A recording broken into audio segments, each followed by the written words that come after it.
तो मुनयः, हे मुनीन्द्र, देखो इसमें संबोधन मुनीन्द्र है चौथे चरण में। हे मुनीन्द्र, मुनयः मुनिजन, त्वाम आपको, परमं पुमांसम आमनन्ति परम पुरुष मानते हैं। और क्या मानते हैं? तमसः परस्तात् अमलम आदित्य वर्णम आमनन्ति, अंधकार से परे उज्ज्वल सूर्य वर्ण मानते हैं।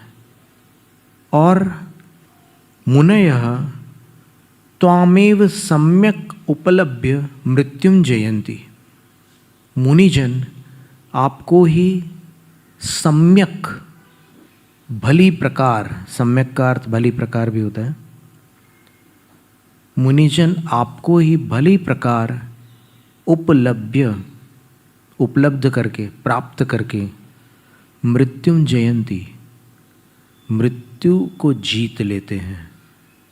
तो आचार्य महाराज ने यहाँ 3 बातें कही हैं। पहली बात तो ये कही कि मुनिजन आपको परम पुरुष मानते, परमं पुमांसम, परम पुरुष। परम पुरुष का अर्थ होता है परमात्मा, पर मुनिजन आपको परमात्मा मानते हैं। अब यहाँ पर मुनि शब्द का अर्थ क्या लेंगे? अबोधि, मनः परे और केवल ज्ञानी। क्योंकि मुनि शब्द का अर्थ ये होता है ना कि जिनके पास देश और सकल प्रत्यक्ष ज्ञान होता है उनको मुनि कहते हैं। तो मुनिजन आपको परमात्मा मानते हैं, पहली बात। दूसरी बात, मुनयः त्वाम तमस परस्तात् अमलम आदित्य वर्णम आमनन्ति, मुनिजन आपको अंधकार से परे, और अमल का अर्थ होता है उज्ज्वल, आदित्य वर्णम, सूर्य वर्ण मानते हैं, सूर्य रूप मानते हैं। वर्ण शब्द का पर्यायवाची शब्द रूप भी होता है। आपको सूर्य रूप मानते हैं मुनिजन। और